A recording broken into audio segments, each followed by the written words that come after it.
You're listening to Sox in the Basement, a production of the Broadcast Basement Limited, where every show is 30 minutes of good and comes from a basement bar on the south side of Chicago. Pull up a stool, pour a cold one, and join us right now for Sox in the Basement. Heard everywhere podcasts can be found, and always at soxinthebasement.com. I feel like I'm defending Chris Getz way too much. I feel like that's all you and I have done. No, but it annoys me that I'm doing it because, again, this is somebody that I didn't want to be the general manager of the White Sox because I wanted him to go outside the organization. And I wanted them to change everything all the way down to the studs. He's been basically the second best option. A guy who I'm hoping was inside of the organization and noticed that he was surrounded by morons. And then when he was given the job because he convinced an out-of-touch owner that he knew what he was doing, he's actually like this secret good thing that happened because then he looked around and said, all these people that I was surrounded by who are idiots, I'm getting rid of them, and I'm bringing in better people. You see him bring in guys from outside the organization, you see him start to make moves, but there is a contingent in the fan base that is going to sit there and say he was part of this front office for 7 years, so I don't trust him. We went through a horrible rebuild, so I don't trust him. I think we're going through another rebuild again because I don't trust him. And now they're all upset about Paul DeJong's contract. Well, this is where it gets weird, yeah? Right. The anger seems to be you only gave him 1 year and $1.75 million, so you're cheap. And you're clearly in a rebuild, and, you know, why is this guy replacing Tim Anderson, and we're miserable, and we're angry. And I would offer just an alternate view, and this alternate view, and the entire episode, and every episode of Sox in the Basement brought to you by Cork and Carry at the park in the shadow of the ballpark at 33rd in Princeton, our proud sponsors and your home base for pregame, postgame, in-game White Sox viewing. This offseason, stop in and see Gino at the bar on Tuesdays for 2 for Tuesdays, 2 for 1 award-winning burgers when you're dining in. See everything they have to offer. Get those 2 for Tuesday, 2 for 1 burgers over at the Cork at the park, and see more at corkandcarry.com. But that alternate view, you can't be angry about $5.5 million a year for 3 years for Larry Garcia, which Rick Hahn went out and got, and then also be angry that the new general manager went out and got a guy more valuable than Larry Garcia in a role where he can easily get rid of him. He's not tied into him for multiple years. He's not going to become somebody you're going to be rolling your eyes every time that he's there because you're stuck with him for multiple years and nobody wants to admit that they overspent on him. No, he got a guy at the market value he should have gotten him for on a contract that filled a need. He can be moved into a utility position. He can be gotten rid of, and you didn't overspend on him and give him too much. So if I was angry about Rick Hahn and the Garcia contract a few years ago, which I was the moment it was signed, and then yelled about it for multiple years here on this show. Pretty much until Larry Garcia was gone, and then for 6 months after Larry Garcia was gone. Right. How can I be mad at him for actually being fiscally responsible, not tying up his funds in a bad player, and making it possible that that guy can fill the role as the shortstop if you want to focus on defense, a utility guy if you need to have a better utility guy in the field, and you're not relying on all these guys that you keep bringing up from the minor leagues who can't figure out how to stick and do anything, and you did it for a song. For 1 year and $1.75 million, which means the majority of the money that you have sitting there after moving on from Anderson and from moving on from Liam Hendricks is still there. The people that are mad about the DeJong contract are the people that believe this is it. This is all they're going to do. They're going to trade Dylan Cease for nothing but prospects. Okay, look, if that happens and they trade Dylan Cease for a couple of guys that are several years away, I'll be standing right next to you with my pitchfork and my torch, and I'll be yelling. I will light my pitchfork on fire. So I have 3 torches. Yeah, you'll have a pitchfork torch, a torch fork. You'll have a torch torch. A pitch torch. Right, pitch torch, whatever. Pitch torch. But you're like, that's the thing. Like, until I see a move that contradicts what the man has said he wants to do, I have to give him the benefit of the doubt, even though he wasn't my GM that I was going to go and put in that front office. Because he said he wanted to improve on defense, he addressed it right away. He said he wanted to improve on his pitching depth, he addressed it very quickly with the trade that he made with the Braves. Okay, he has this minor signing. And So far, what he's doing is he's saying, look, I gotta fix everything internally here, and there are some basic things that this team needs, which is an improving of their defensive ability and what they do out there in between the first base line and the third base line. We need to make sure that that is better, and we need to make this a place where pitchers are going to want to pitch, and we need to improve the depth of our rotation. So it was the number one thing he had to go and address, and he went and addressed it, and everybody's angry with him for it. It doesn't mean that's the only thing he's going to address. It doesn't mean that there are moves down the line, or he's not going to be able to get major league ready talent back in trades when he moves people. Why don't we give him an opportunity to see if he actually does what he should be doing? Because so far, none of his moves have been something that I sit there and say, well, now he's definitely going in a different direction than what I wish he would have done.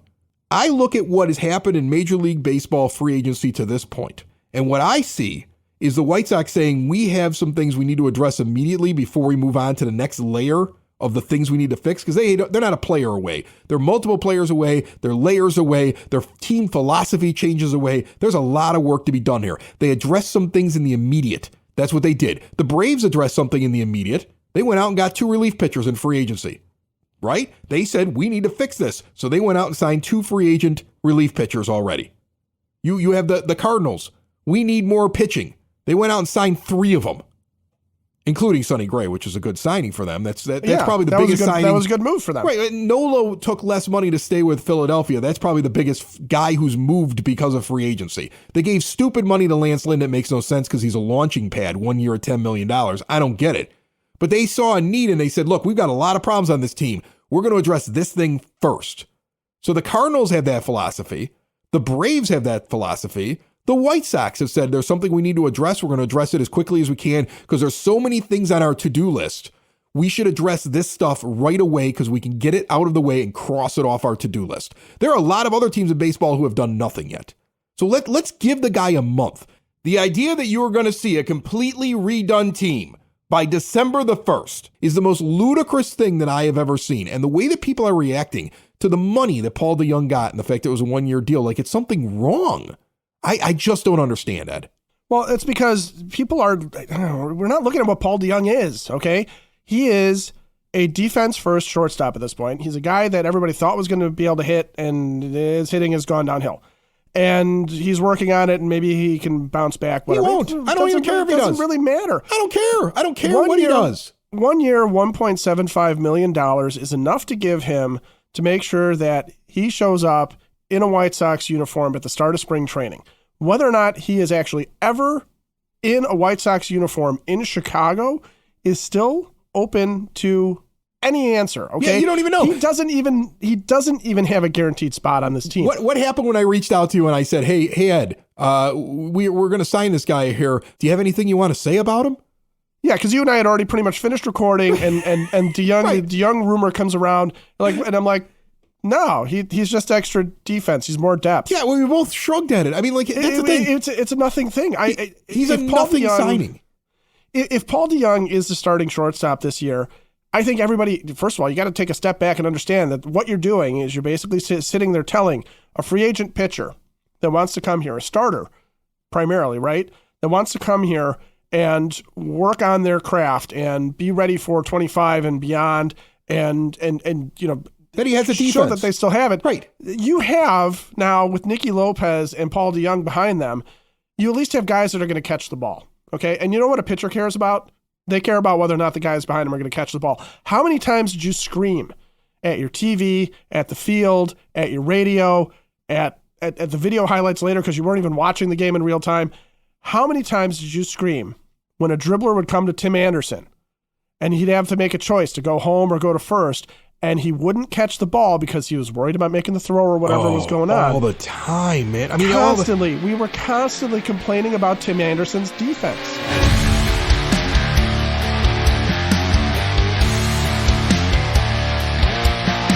If your company is going through medical renewal and you're dreading it, increased premiums, out-of-pocket expenses, some employees could go into medical bankruptcy based on the decisions made by you. Don't fear. Butch Zemar and Elite Benefits of America is here. Whether you run the benefits program for your company or even own the company, if you're buying insurance privately on your own or you're dealing with retirement-aged medical, The folks over at Elite Benefits of America are the ones you need to call right now. It's almost the end of the year. You may be done with open enrollment. You may still have work to do. Butch can help you now and help you in the next year. It is not too late. If you're overwhelmed or you're not happy with how the last month or so has gone, give them a call, 708-535-3006, or visit elitebenefits.net. Here's the thing, Ed. Here's the thing. We need to pull this back a little bit and kind of look at the overview here. Would you be upset as a White Sox fan if what Chris Getz did in 2024 was shore up his defense, make the place attractive enough so that he could sign some starting pitching that was at a higher level than what he currently has right now and was more long-term? Convince Mike Soroka to stick around after this year. Right, and you see him improve, and he addresses the right field position, which I think he will end up doing because it's not going to be Oscar Colas no matter how many videos he puts up with him and Luis Robert, right? And you get major league ready players back for Cease because you know you can't sign him beyond 2025. And you've improved your team. And it might be the right fielder that we're talking about is what Cease could bring back, and maybe another piece or two that is going to be long-term. Yes, exactly. And what if he went out and addressed that? And sure, it is not a complete team that's going to compete for a World Series, but it is a team with a stronger base, a team that is going to get back to fundamental baseball, a team that is going to address their pitching woes, not in the short term where you're trying to flip a guy at the trade deadline like you would normally do in a rebuild, but more in the long term as you're building it up. Because when you get to 2025, now you can be a player to go out and get a couple more free agents that are out there because you're going to have plenty of money with all the money that's off the books. Yoan Moncada moves on, you address your needs, and you're a competitive team with playoff aspirations, but you had to go through a 24 where, we're going to fix a couple things. We're going to fix this layer. We're going to fix this layer. We're going to fix this layer. We're not actually going to be a World Series contender. We're not going to be, I don't think they're going to be a 100-loss team. I know everybody thinks that's what they're going to be because I think there's more moves that come along here. Well, if the season started today, they're a 100-loss team. They're a 100-loss team because Dylan Cease and Mike Soroka can only start so many games. But I don't think he's done. And that's the thing. Like, I think what this is, okay, we have to tear it down to the studs and fix it, but we are not going to do a 3-year rebuild. They're not going to do that. So I think what the idea is that you got to first address what's your biggest need. What's our biggest need? We have terrible defense up the middle, and we got rid of our shortstop, and we've never addressed second base. Oh, man. Well, we would have to spend a lot of money to go out and find a second baseman and a shortstop, and I don't like what's out there right now. Because what's out there right now kind of isn't good. Right, and long term, it's bad for us. Plus, we have Colson Montgomery that should be here as early as midway through the year, and at the latest is probably the starting shortstop in 2025 on opening day. And we know we want him out there. So what do? Well, then we can go out and get defense cheap and through trades, and we can at least shore that up and have a base while we're waiting for the players that we really want to be available that we can move in here, and then we can explore trades. Like, here's the thing. What if Chris Getz, I can't believe I'm defending this guy because nobody else will listen to him. What if Chris Getz looked at what the biggest flaw in the White Sox was over the last couple of years, which was Rick Hahn being unable to pull the trigger on trades and waiting too long to go out and sign players, where then he lost them out to other teams and said, I have needs that need to be addressed. Let's address them immediately so that I don't get caught with my pants down in the early part of January. Right? Because if something doesn't work out now for him, he at least has a team that can field the ball. And if something does work out for him, he improves upon it, and he doesn't have like a $5.5 million a year for 3-year contract like Garcia has hanging around his neck. No, he's got something he can move on from right away in DeYoung's contract. And again, we are so conditioned from years of Kenny Williams and Rick Hahn playing fantasy baseball with an actual major league roster. Not everybody has to hit 300. No. Not everybody has to hit 20 to 30 home runs. No. You don't need to start the American League All-Star team as your regular everyday lineup. Paul DeYoung, on a good team, on a team that has a chance to win his division, if he's hitting 233 and putting the ball in play for the most part, struggling offensively, but if he is saving you runs because of his range, because of his arm, because he is so good in the field, if Nicky Lopez is hitting 250 and is saving you runs because of his range and his arm and he's so good in the field, if guys like that are helping with run prevention, it's like adding offense to this team because in years past, we've been so focused on Tim Anderson leading the league in hitting. We're so worried about Tim Anderson winning the batting title. We have to turn our back on the fact that he was really lousy in the field. He was a bad shortstop. Yeah. And when you said it, people get angry with you, right? Like you were picking on Tim. This is our guy. You're picking on Tim. But there was never any question. Offensively, Tim Anderson was a premium shortstop. Defensively, Tim Anderson would have lapses. He'd go weeks, and he'd look like he wouldn't know what to do on the field. And it's fine because offensively he made up for it. But there's something to be said about going the other way. But it's not sexy to talk about defense. It's not sexy to have a shortstop who hits 230 and might have some power behind him, but plays really, really well in the field. That's not what we do. I mean, honestly, if you want to look at somebody, Javier Baez is way overpaid for what he is offensively. But we all know that the reason why Javier Baez got the money he got and got the reputation he got was because, he was amazing at tagging guys out. He was amazing at some of the things that he would do in the field, right? He's the guy who ended up basically stealing second base off of a ground out to third because he's just, he's got that high baseball IQ. There's nothing wrong with Chris Getz going after guys who just know how to play the game that maybe aren't going to be stars. And you don't have to scrutinize. This is where I don't care if it was Getz or we got a GM from the outside, okay? I just feel like White Sox fans were just attuned to this massive doubt and this having to look at every signing as though this is it, right? This is the only thing they're going to do. Because we have stuff in the past like Larry Garcia, a guy that while he was under team control in an arbitration was fine as a utility player, but then once he's anointed as your 3-year starter at second base, a position he couldn't play, and a guy who really couldn't hit, we had to look at that and be like, well, but this guy must be a star. Paul DeJong doesn't need to be a star. Frankly, Mike Soroka doesn't need to be a star anymore either. He's a good gamble. Paul DeJong doesn't need to do anything. That's the thing. Paul like DeJong you're may sitting not here, make the team. You're sitting here defending it like, hey, Paul DeJong could be good on a good team. He won't even be here when this team's good again. Like, no, he won't be. But that's the thing. He doesn't have a role. His role right now is to play defense at short and move into a utility role if somebody better comes along and move off the team if there's too many guys better than him that come along at whatever time they want to do that. But for right now, he is cheap defense, which is something that this team needs, and he has a verifiable skill. The man can play shortstop. Exactly. Right? Exactly. But he's not going to be a star, and it doesn't matter. He may not even be on the team, and it doesn't matter.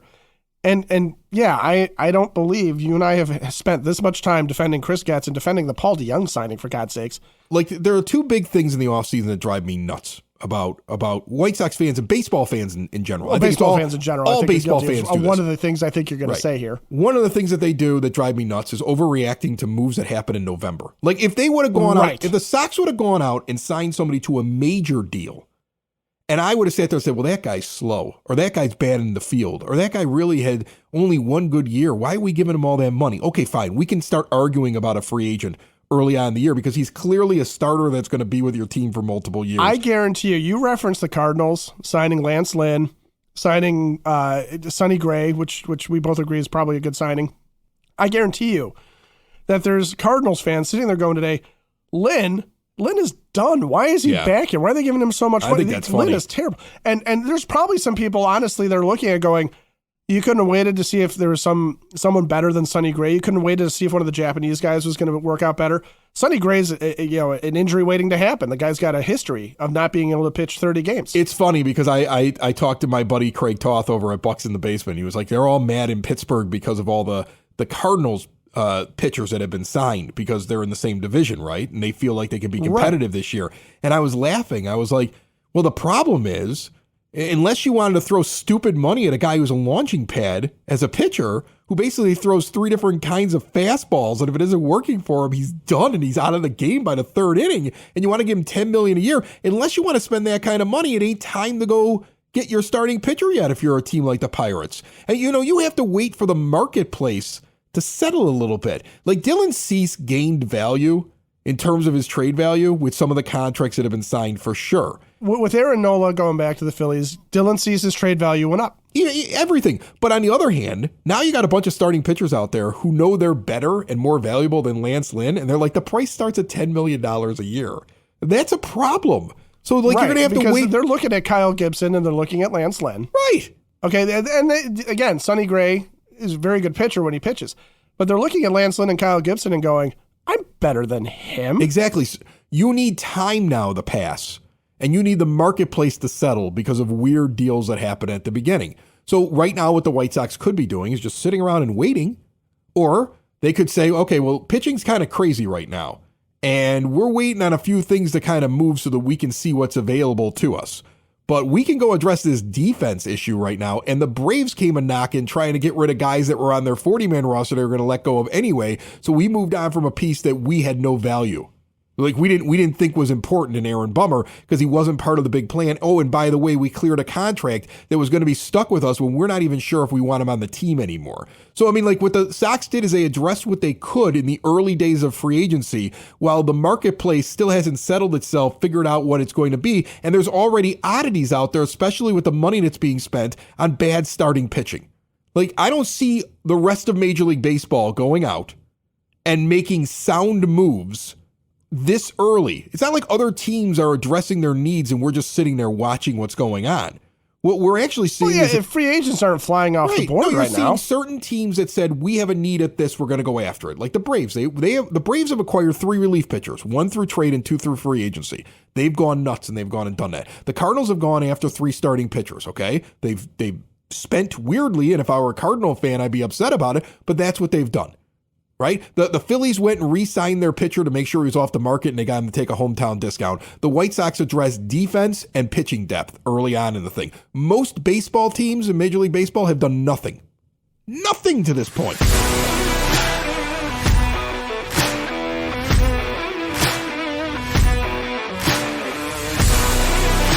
And one of my favorite beer seasons of the year, the holiday beer season, is upon us. This is when you get all the barrel-aged stouts. This is where you get the holiday spice beers. This is where you get some annual traditional beers that breweries put out. Hailstorm Brewing Company already filling up that big, beautiful menu. The official brewery of Sox in the Basement, located out in Tinley Park.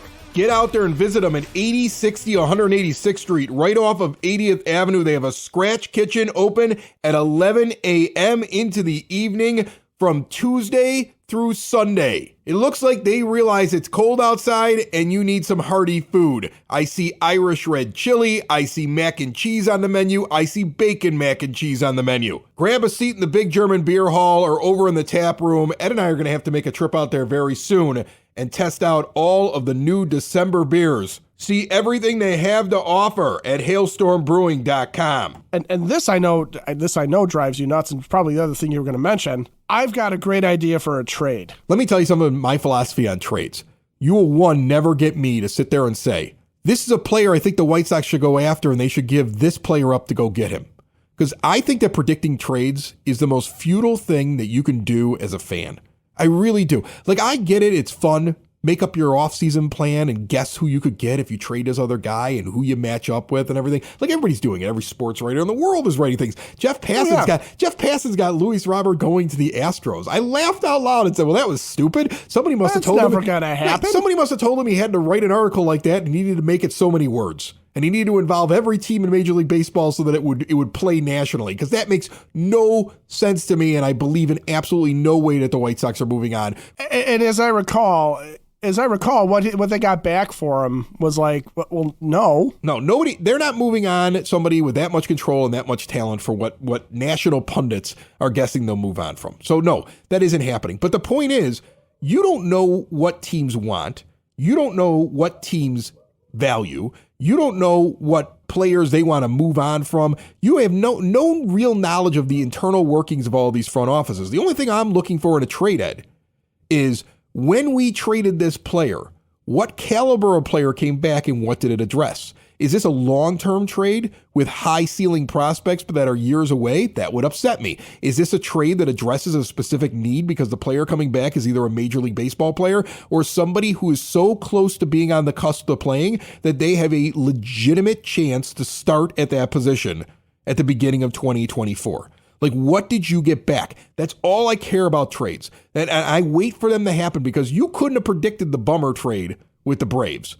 Nobody had anything close to that, right? And most trades are so out of left field. So I think predicting trades, like you want to say, we need to go get a right fielder, and I think Dylan Cease could bring back a good one. Great. Do I know where that comes from? No, I have no idea because I don't know what team wants to give up the right fielder that I want, and they may not see it as an even trade when they make it. Is there a right fielder that the Braves have? Because I hear them rumored. Is there a right fielder that the Dodgers have? I've heard them rumored. But even if I was able to find somebody on a prospect list or on their 40-man roster, I don't know if they really believe that guy is worth it or they want to move on from him. And I don't know if the White Sox think that guy is the answer yet. So I think when you're coming up with propositional trades and trade guesses, I'd rather sit back and see what they're actually doing. I'm observing the type of player he's bringing back and listening to his words, and that brings me the hope that he actually has a plan here, and so far he hasn't gone off track. You like to make trade proposals. Well, it can be fun to do the trade proposal thing, and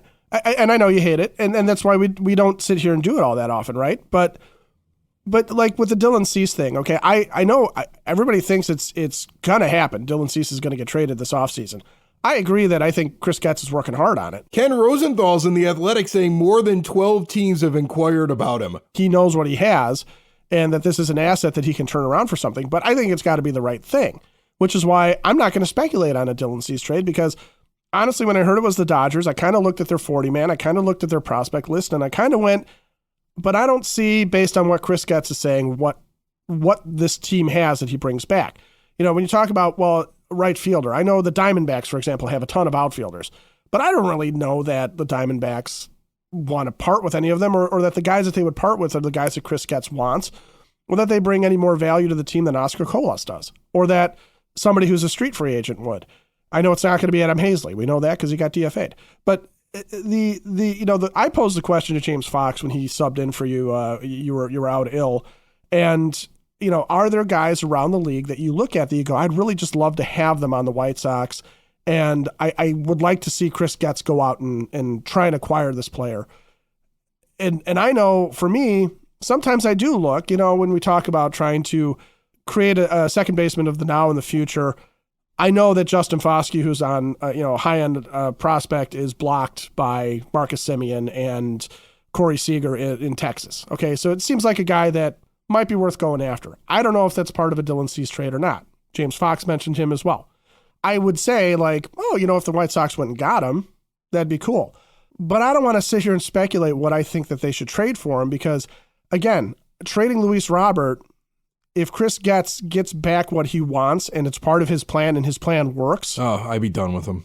I would be done with him too, but I'd be so angry. At least I would understand if it got back to what he wanted to do. It's the same thing with the Dylan Cease thing.